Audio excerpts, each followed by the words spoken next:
नमस्कार दोस्तों, welcome to knowledge ABC. मैं हूं निखिल और हम लोग क्लास 9 साइंस का इंप्रूवमेंट इन फूड रिसोर्सेज पढ़ रहे थे और इस वाले पार्ट में हम लोग जानेंगे एनिमल हस्बेंड्री क्या होता है। तो इसके बारे में हम लोग पूरा डिटेल जानेंगे। तो चलिए शुरू करते हैं इस पार्ट को। तो एनिमल हस्बेंड्री की अगर हम लोग डिफिनेशन की बात करें तो डिफिनेशन हो जाता है animal husbandry is a scientific management of animal live stock. ठीक है, एनिमल हस्बेंड्री साइंटिफिक मैनेजमेंट है एनिमल लाइफ स्टॉक का। तो मतलब ये हो गया कि जितने लाइव स्टॉक है, जितने हम लोग पशुपालन करते हैं, उसका साइंटिफिक मैनेजमेंट प्रॉपर तरीके से अगर हम उसको मैनेज करते हैं तो उसी को कहते हैं हम लोग एनिमल हस्बेंड्री, विच इंक्लूड्स, इसमें क्या क्या इंक्लूड होता है, various aspects such as feeding, breeding, shelter and disease control. ठीक है, तो इसमें क्या क्या फैक्टर इंक्लूड हो गया, फीडिंग कराना, उसको प्रॉपर जितना भी हम लोग पशु को पाल रहे हैं, जितने भी हम लोग जानवरों को, पालतू जानवरों को पाल रहे हैं, जिसमें कि अभी एग्जांपल में आ जाएगा काऊ हो गया, बफेलो हो गया, गोट, शीप, पोल्ट्री, ये सब चीजों को जो हम लोग प्रॉपर मैनेजमेंट करके पाल रहे हैं, उसको सही से खाना खिलाना, उसकी प्रॉपर ब्रीडिंग कराना, मतलब कि उसके बच्चे सही से पैदा हो, उसको आगे लेके जाना, उससे फिर मिल्क प्रोड्यूस करना, ये सारे चीज हो गया ब्रीडिंग में। उसके बाद हो गया प्रॉपर उसको शेल्टर प्रोवाइड करना। आप खुले में तो रख नहीं सकते ना, उसको प्रॉपर शेल्टर प्रोवाइड करना, और उसके साथ साथ उसमें अगर कोई डिजीजेज उन लोगों को हो जाती है तो उस डिजीजेस का प्रॉपर वैक्सीनेशन करना, उस डिजीजेस से उनको बचाना, प्रॉपर मेडिसिन देना। तो ये सारा मैनेजमेंट एक तरह से पूरे तरह से जानवरों को पालने का साइंटिफिक तरीका जो है, साथ साथ उसे हमें बेनिफिट कैसे ले सकते हैं, ये पूरा जो प्रक्रिया है, इसी पूरे प्रोसेस को हम लोग कहेंगे एनिमल हस्बेंड्री। अगर डिफिनेशन की बात करें, प्रॉपर डिफिनेशन कहीं लिखने को आ जाए तो उसको हम लोग लिखेंगे animal husbandry is a scientific management of animal. ठीक है, animal life stock. Animal husbandry is a scientific management of animal livestock which includes various aspects such as feeding, breeding, shelter and disease control। तो ये चारों factor को हम लोग include करके scientific management अगर करते हैं किसी एनिमल का तो उसको हम लोग एनिमल हस्बेंड्री कहेंगे। अब इसमें कौन कौन सा आ गया, तो एनिमल बेस्ड फार्मिंग इसको कहेंगे। एनिमल हस्बेंड्री क्या है, एनिमल बेस्ड फार्मिंग। जैसे कि फार्मिंग हम लोग जो खेतों में करते हैं तो प्लांट बेस्ड हो गया, तो प्लांट उगाते हैं, वेरियस टाइप का फूड क्रॉप हो, पल्सेज हो, फूड फ्रूट का प्लांट हो या किसी भी तरह का हो, कैश क्रॉप हो या जैसा भी हो, तो वो सो हम लोग प्लांट बेस्ड होता है। लेकिन यहाँ पे एनिमल हस्बेंड्री में कहेंगे यहाँ पे सिर्फ हम लोग एनिमल पाल रहे हैं। ठीक है, एनिमल को प्रॉपर मैनेजमेंट करना है। तो क्या क्या एनिमल इसमें हो जाएगा, तो कैटल्स हो जाएंगे। तो कैटल्स में मेनली हो जाएंगे काऊ एंड बफेलो। ठीक है, इसको मिल्क प्रोड्यूसिंग के लिए मेनली इसको रखा जाता है। ओके, उसके बाद आ जाता है गोट। ठीक है, तो गोट तो मेनली हो जाता है थोड़ा बहुत मिल्क प्रोडक्शन, बाकी तो इसके मीट के लिए यूज किया, इसको पाला जाता है। उसके बाद आता है शिप भी मीट के लिए, साथ साथ ऊल के लिए इसको किया जाता है। उसका पोल्ट्री हो गया, पोल्ट्री में मतलब चिकन हो गया, तो चिकन और जो पिग होता है, इंडिया में तो उतना पिग का नहीं है लेकिन चिकन का ज्यादा है, तो पोल्ट्री इसमें आ गया। चिकन के लिए हो गया और एग के लिए हो गया, तो ये दोनों चीज हो जाता है पोल्ट्री में। उसके बाद आ जाता है फिश फार्मिंग। फिश प्रोडक्शन के लिए मेनली यूज होता है। तो ये सारे को पालना, मतलब कि काऊ बफेलो से लेके पूरा फिश फार्मिंग तक, यहाँ तक कि हनी बी का फार्मिंग जो होता है, वो सारे चीजें आ जाती है एनिमल हस्बेंड्री के अंदर। आगे पार्ट में हम लोग इस सबको अलग से डिटेल में पढ़ेंगे, लेकिन अभी इस वाले पार्ट में हम लोग एनिमल हस्बेंड्री पे फोकस कर रहे हैं। अब हम लोग समझते हैं कि एनिमल हस्बेंड्री की जरूरत क्यों पड़ी, इतनी जरूरत ही क्या है एनिमल हस्बेंड्री करने के लिए। तो सबसे बड़ा चीज है कि एनिमल हस्बेंड्री का जरूरत इसलिए पड़ गया कि इंडिया में बहुत ज्यादा लार्ज पॉपुलेशन है, वेरी लार्ज पॉपुलेशन है, और ये पॉपुलेशन बढ़ती जा रही है। तो इसको मैनेजमेंट करने के लिए, अब इनको फूड देने के लिए हमें एनिमल हस्बेंड्री प्रॉपर स्टैंडर्ड तरीके से करना बहुत जरूरी हो गया, क्योंकि इतना ज्यादा पॉपुलेशन, इतना ज्यादा मिल्क का डिमांड होगा, बच्चों को तो मिल्क चाहिए ना, तो मिल्क कहाँ से आएगा। अगर हम लोग प्रॉपर कैटल्स का, काऊ का, बफेलो का मैनेजमेंट करेंगे नहीं तो यहाँ पे हमें मिल्क प्रोड्यूस होगा कैसे, और मिल्क प्रोड्यूस हो भी जाता है तो उसका प्रॉपर मैनेजमेंट करके शहरों तक पहुंचाना और फिर घरों घर तक पहुंचाना, तो ये पूरा डेयरी फार्मिंग और ये जो पूरा प्रोसेस है, ये पूरा इसी का पार्ट हो जाता है। तो प्रॉपर एनिमल को पालना, फिर उसका दूध हो गया, फिर उसको लेके जाना, और सिर्फ एनिमल पालने से थोड़ी होता है, उसके बाद उसका प्रॉपर ब्रीडिंग कराना, उसका ब्रीड सही होना चाहिए, ज्यादा से ज्यादा दूध दे। ठीक है, ऐसा तो नहीं है काऊ एफोर्ड नहीं कोई भी कर सकता है कि अगर वो सिर्फ खा रही है और दूध बहुत कम दे रही है, तो ऐसा बहुत कम लोग एफोर्ड कर सकते हैं जो कि स्पेशल पर्पस के लिए यूज करें। लेकिन मेन हो जाता है कि ज्यादा से ज्यादा हमें प्रोडक्शन भी मिले इसका। उसके बाद जो एग का डिमांड हो गया, चिकन का डिमांड हो गया, मीट का डिमांड, ये सारा जो डिमांड है इसको पूर्ति करने के लिए हमें एनिमल हस्बेंड्री की बहुत ज्यादा आवश्यकता है। ठीक है, उसके बाद कुछ अवेयरनेस भी तो फैल गया।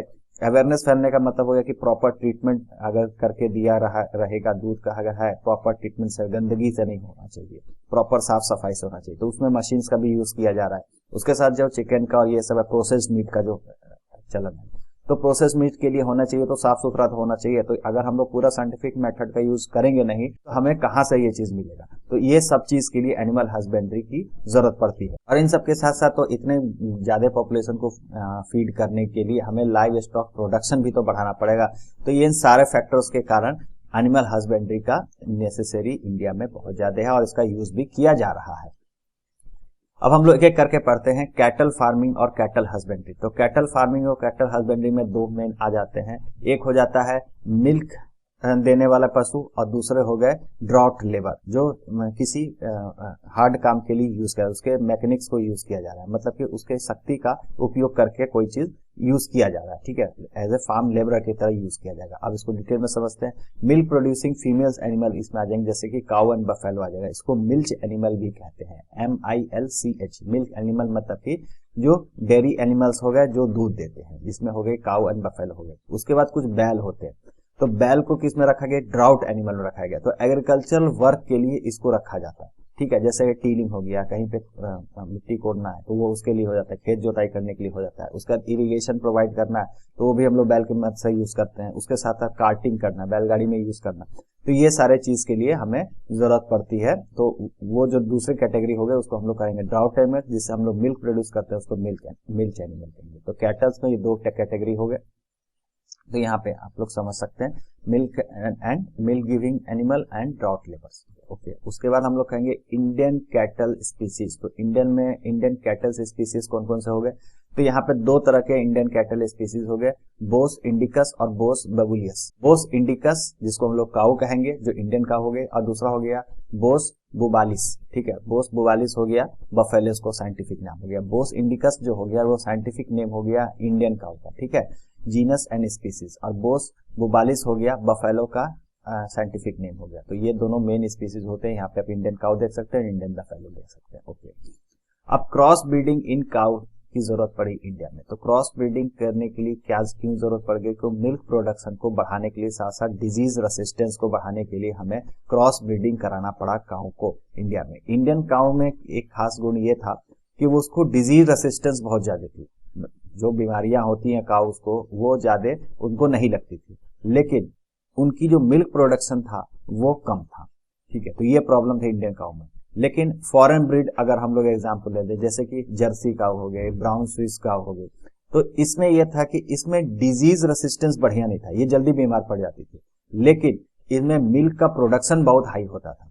तो इन दोनों का क्रॉस ब्रीडिंग करा दिया। फॉरेन ब्रीड हो गए, जर्सी काऊ हो गया, ब्राउन स्विस हो गया, और इंडियन का काऊ हो गया, जैसे मैंने बो इंडिकस बताया, इन दोनों का क्रॉस ब्रीडिंग करा दिया गया। क्रॉस ब्रीडिंग कराने से तो निकल के आई जो काय, तो क्रॉस ब्रीडिंग कराने से जो काय निकल के आए उसमें डिसीज रेसिस्टेंस भी काफी अच्छा हो गया, साथ साथ वो मिल्क गिविंग भी बहुत अच्छे होगा। और इंडियन वेराइटी की अगर बात करें, लोकल ब्रीड की बात करें, तो वो रेड सिंधी हो गई, साहिवाल हो गया, तो ये सब लोकल वेराइटी था। उसको जर्सी और ब्राउन स्विस से अगर क्रॉस ब्रीडिंग कराया गया तो एक्सीलेंट आपको डिसीज रेसिस्टेंस मिला, साथ साथ जो मिल्क प्रोडक्शन था वो भी काफी अच्छा हो गया। तो ये दोनों क्रॉस ब्रीडिंग करा के हमें एनिमल हस्बेंड्री में काफी मदद मिली। काउ जो मिल्क का प्रोडक्शन है उसको बढ़ाने में काफी हेल्पफुल मिला। How cattle husbandry is done, तो कैटल हस्बेंड्री किया कैसे जाता है, ठीक है, तो इसका पूरा प्रोसेस समझेंगे। तो सबसे पहला स्टेप हो जाता है कि proper cleaning and shelter facility provide किया जाता है काउज एंड बफेलो को ड्यूरिंग द हेल्थ, और इसका हेल्थ और जो इसका मिल्क प्रोडक्शन है वो भी काफी साफ सुथरा हो, ठीक है। इसलिए प्रॉपर क्लीनिंग और प्रॉपर शेल्टर फैसिलिटी इसको दी जाती है। जैसे कि आप देख सकते हैं फिगर में, यहाँ पे प्रॉपर क्लीनिंग है, प्रॉपर वहाँ पे शेल्टर है, काफी अच्छा से फीड कराया जा रहा है। तो इस कारण से यहाँ पे मिल्क प्रोडक्शन जो होगा वो काफी अच्छा होगा, साथ साथ वो भी क्लीन होगा, ठीक है। उसका दूसरा स्टेप हो जाएगा animal require regular brushing to remove dirt and loose hair. तो इसमें प्रॉपर इनको वॉश करना काफी जरूरी है, इनके जो लूज एयर है उनको हटाना जरूरी है, इनके ऊपर जो डर्ट चिपक, गंदगी चिपक जाती है उसको भी हटाना जरूरी है। तो प्रॉपर क्लीनिंग बहुत जरूरी हो जाती है एनिमल हस्बेंड्री को करने के लिए, ठीक है। उसके बाद थर्ड स्टेप में अगर हम बात करें, they should be sheltered and well ventilated roof shed that provide them from rain, heat and cold। तो इनको प्रॉपर शेल्टर की जरूरत पड़ती है, जिसके कारण ये हीट से, रेन से और कोल्ड से ये काफी बचे, ठीक है। तो वेंटिलेटेड रूफ भी होना चाहिए, वेंटिलेशन भी इनका काफी क्लियर होना चाहिए, तो इसके कारण इनके हेल्थ को भी ज्यादा प्रभाव नहीं पड़ता, डिजीजेस का भी इनको रेसिस्टेंस अच्छा मिल जाता है, डिजीज नहीं लगती है और काफी अच्छा से मैनेजमेंट हो जाता है। Floor of the cattle shed need to be sloppy so that the stay dry and facilitate cleaning. ठीक है, इनकी जो स्लोप होती है, जो इनका जो फर्श बनाया जाता है उसको थोड़ा सा स्लोप देके बनाया जाता है, क्योंकि इसको क्लीन करने में काफी आसान हो, साथ साथ स्लोप रहेगा तो पानी इसमें से निकल जाएगा। काफी गंदगी करती है तो इसको साफ करना बड़े जरूरी होता है, उसके साथ साथ इसकी क्लीनिंग प्रॉपर जरूरी है। उसके कारण सफाई हो जाती है, स्लोप करने के कारण वहां पे गीलापन नहीं रहता है, वो सूख जाता है जमीन। तो ये सारे फैक्टर्स यहाँ पे जरूरी है, एनिमल हस्बेंड्री इसी तरह से किया जाता है। अब फूड क्या क्या रिक्वायरमेंट होता है डेयरी एनिमल के लिए, तो कैसे कैसे फूड की जरूरत पड़ती है, तो दो तरह की फूड इसमें जरूरत पड़ती है। एक होता है, पहला हो गया मेंटेनेंस करने के लिए जो फूड होता है, तो मेंटेनेंस करने के लिए जो फूड होगा उसको मेंटेनेंस रिक्वायर्ड में रखेंगे। और दूसरा हो गया मिल्क प्रोड्यूशन के लिए जरूरत जब फूड होता है तो उसके लिए, तो हेल्थ बनाना है काऊ का, अगर बफेलो का हमें हेल्थ को मेंटेन करना है तो उसके लिए हमें मेंटेनेंस रिक्वायरमेंट वाला फूड देना पड़ेगा। Which is the food required to support the animal to live a healthy life. Healthy life जीने के लिए उसको फूड मैनेजमेंट करने, उसकी जो मेंटेनेंस करने के लिए जो फूड की जरूरत होती है उसको मैनेजमेंट करने के लिए मैनेज रिक्वायरमेंट को फूड की जरूरत पड़ती है। उसमें इंक्लूड हो जाता है रफेज हो गया, which is highly in fibre, तो रफेज उनको ज्यादा दिया जाता है, उसके कारण उनका हेल्थ काफी अच्छा होता है, हेल्दी लाइफ जीते हैं। अगर जो काऊ है वो लैक्टेशन पीरियड में, वो जब दूध दे रही है, विच is the type of the food required during the lactation period, जब वो दूध दे रही होती है काऊ, तब उसको किस तरह का फूड दिया जाता है, तो कंसंट्रेट दिया जाता है which is low in fibre, उस समय फाइबर लो दिया जाता है, लेकिन हाई क्वांटिटी ऑफ प्रोटीन दिया जाता है और अदर न्यूट्रिएंट्स दिया जाता है। तो इस कारण से उनका मिल्क का जो प्रोडक्शन है वो काफी अच्छा बढ़ जाता है। इसके साथ साथ एक और चीज फैक्टर नोट किया जाता है कि जब लैक्टेशन पीरियड होता है या फिर मेंटेनेंस पीरियड तब भी है, उस समय कुछ एडेटिव भी डाले जाते हैं, फूड एडेटिव मतलब कि मिनरल्स विटामिन भी डाले जाते हैं, जिसमें होता है माइक्रोन्यूट्रिएंट्स होता है, जिसके कारण उनका हेल्थ भी इंप्रूव हो जाता है, साथ साथ मिल्क आउटपुट जो होता है वो भी बढ़ जाता है। तो ये सारे चीज इसमें जरूरत पड़ती है।